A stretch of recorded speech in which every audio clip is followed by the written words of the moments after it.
So I had no starting point. Once you come face to face with who you are, you have a starting point. All right, I'm not real smart. I have no courage. I have no self-esteem. I have no nothing. Nothing. That's my starting point. Now we can move from there. But if I tell myself I'm strong, I have courage, I'm smart, and all these are lies, you continuously push that starting point backwards. Right? So that starting point is the truth. The no fucking bullshit truth that only you can tell yourself. So it's the starting point. The truth's the starting point. And most people are surrounded by people that don't tell them the truth. No. Because it's too painful. It is. Especially nowadays in this society, we like to surround ourselves. It makes us feel so good. Those people who say it's okay. It's okay. It's not okay. It isn't okay, man. And I get it. Society's changing and we love to feel wanted and loved. Trust me, that's all important. It is. But you have to have the truth from people. Hey, you're not working your butt off hard enough. You're not trying hard enough. We all think we're trying hard, but what are you gauging that off of? Are you gauging off of, like I talked to this one kid the other day, college is kicking my ass. I said, what are you gauging that off of? I go, are you trying? He goes, yeah, I'm trying my ass off. I'm studying hard. I go, what are you gauging trying hard off of? Well, in high school, I didn't have to try at all. And I made great grades. In college, I'm trying hard. You're trying hard compared to what you did in high school, which was it came easy to you. So your reality is something that you created off of something easy. So you trying hard is 2 hours of studying. I'm gonna tell you a difference in trying hard and trying hard. Trying hard is something in your mind just doesn't stop. We know 2 hours isn't enough. So it's all about, reality and what you're basing things off of. And most people quit at 40%. Yes. That's one of your most famous lines. Yes. I was hearing that years ago coming Yes. from you. And so when we're saying I'm trying hard, when you look in that accountability mirror, you need to look right in your eyes and say, who am I fucking bullshitting, right? Right. Because most likely you're at 40% or less. Right. Much less. Much less. Because even though the 40% rule came up years later, when I was 297 pounds and I was fat as hell trying to be a Navy SEAL, the scariest thing in the world to me, even to this day, was that could have been the rest of my life. I thought then I was trying hard. That's the scariest thing in the world.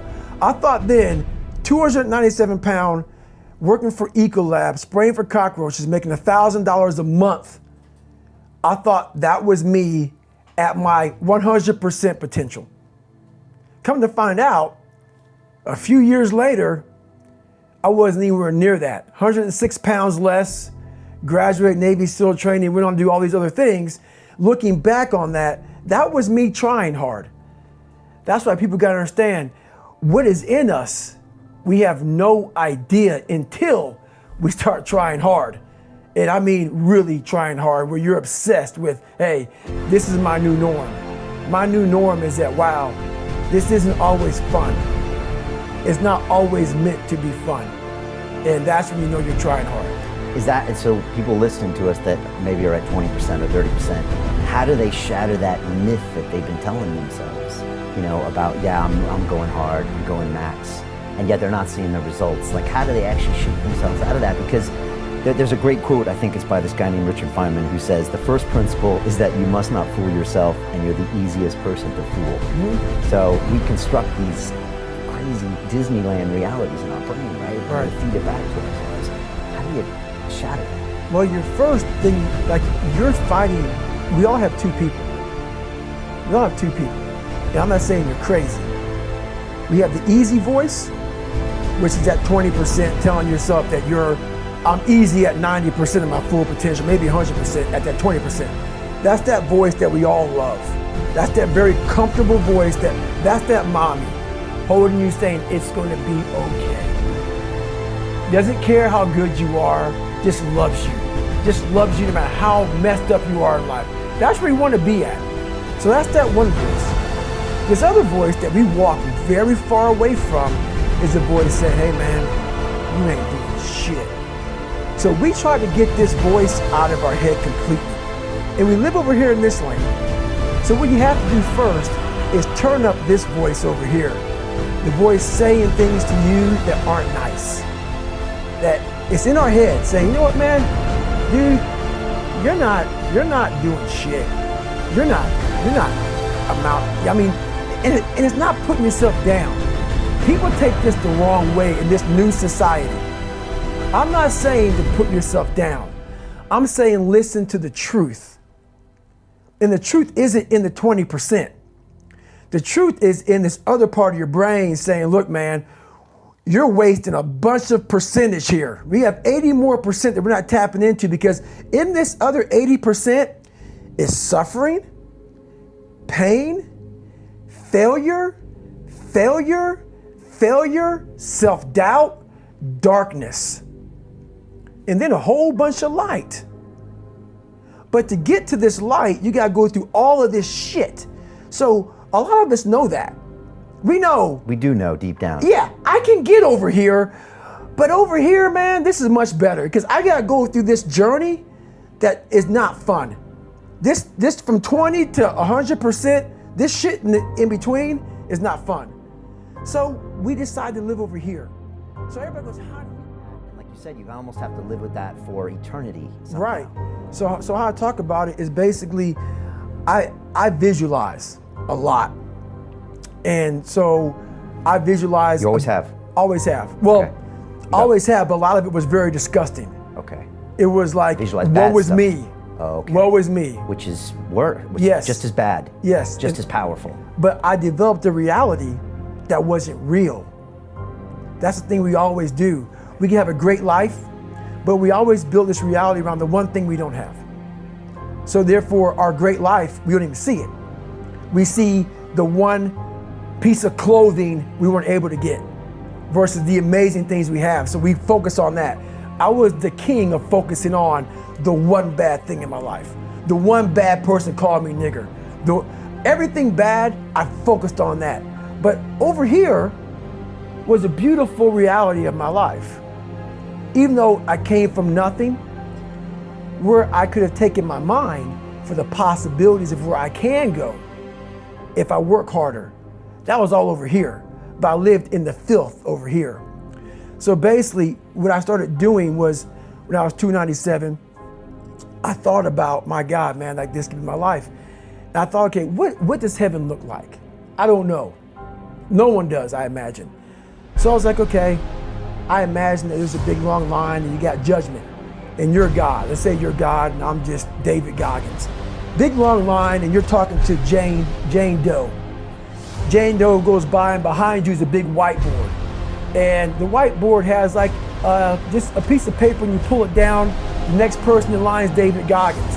And on this board, it has all this stuff on it, but I can't see because I'm too far back in line. So I come up, I sit down now, you're talking to me. David, congratulations, you made it to heaven, how you feel? And right now I'm a 300-pound man. Ecolab guy, I'm 71 years old. This is what I'm thinking at 24 years old, okay? I'm dead, I'm in heaven, you're God. You pull the paper down and says David Goggins, I'm reading it. And I'm looking at it, it has my name, but on this paper it says everything about you. Everything, because God knows all. And I'm looking at it and I'm seeing 185 pounds, Navy SEAL, changed people's lives, all these amazing things. Public speaker, blah, blah, blah, blah, blah, motivational, all the best-selling book. I look at God and say, God, the name is right, but what's on here is not me. He goes, it should have been you. This was the life that you were supposed to live, but you didn't try. So this is the life that you have. So what I think to myself is, are you in heaven? Am I talking to God or am I talking to the devil? Because I'm in hell now to see that that was supposed to be my life, but because I didn't try hard enough, because I didn't put forth every single bit of an ounce of pressure in my body into being better, they ended up being a 300-pound guy that made $1,000 a month, and I was fine there. That was okay. So that's how my mind works. It works that way to see, where is this going to take me? What's the possibility? So We're all in a battle with our own brains. That's All of life. us. That's all life is. It's the most powerful thing in the world, is your own brain. It can work for you or against you. And when did you start to realize that the visualization could work for you? And as opposed to focusing on all those bad things that happened, all the things you didn't have, the people that called you names, all the stuff in Brazil, Indiana, and you started thinking, wait a second, I just visualized this, and now I can take it to the next level, because the visualization got you through the SEAL training, I think. It did. And I was able to visualize the end. So when I was 297, and I was all fat and out of shape, and I couldn't run a quarter mile, and I was drinking milkshakes and eating boxes of donuts, I visualized, man, how would it feel? So after I watched that show on Discovery Channel, for a brief moment, there was 22 guys that graduated. I watched this segment on TV about these guys going through Navy SEAL training. And I couldn't even, I wasn't a great swimmer, I was afraid of the water, all this crap, man. And I saw these guys just quitting. But at the very end, it says 22 guys, this commanding officer's up there and he gives this great speech. I was like, man, I wonder. So I started visualizing me being the 23rd guy in these dress whites, sitting there with these guys, getting that Navy SEAL, graduating this Navy SEAL training. I was like, God. So I put myself there. I was like, man, that's an amazing feeling. I put myself there at 297, not even able to do anything that these great men were doing. I said, man, if I could feel that, that would change my life. If I could just feel that. It lasts for 1 second. You get that certificate, you walk across the stage, and what's next? But I didn't know that then. My mind was that I thought I'd live in that moment forever. So I said, wow, man, if I could just feel like that. If I could feel like that. And what was that feeling you wanted so bad? Respect? Accomplishment? No, victory. I wanted to win. Not like beat somebody else. It wasn't about that. I just wanted to go the distance. Everything in my life, when something got hard, I quit. If it was reading, that's where, I wasn't great at reading, I wasn't great at writing, so I just quit. I couldn't catch on as fast as you. I had to work harder than you, so I quit. I wasn't great at things, so I quit. I'm not good at this. Like, man, if I could just go that distance, that extra mile, to just go, just to finish. I want to finish. I want to feel victory. And victory for me wasn't winning, it was just finishing. So I said, you know what? If I could feel like these guys feel, it would change my life. But what I realized, the best feeling I had was when I was by myself trying to lose this weight. I had to lose it in literally less than 3 months. 106 pounds in less than 3 months. And literally, I started feeling victory just by putting myself in the battle. It wasn't about going to Navy SEAL training. It wasn't about being the 23rd guy in that chair. I started realizing, man, just by going to war with myself every day and putting these challenges and these goals and these obstacles, these insurmountable obstacles. So it wasn't about losing 106 pounds. Me losing 5 pounds was an accomplishment. Me losing 10 pounds and then 50 pounds. And then the more I did this, the more I gained confidence. And then the more I gained confidence, the more I realized, fuck these Navy SEALs, man.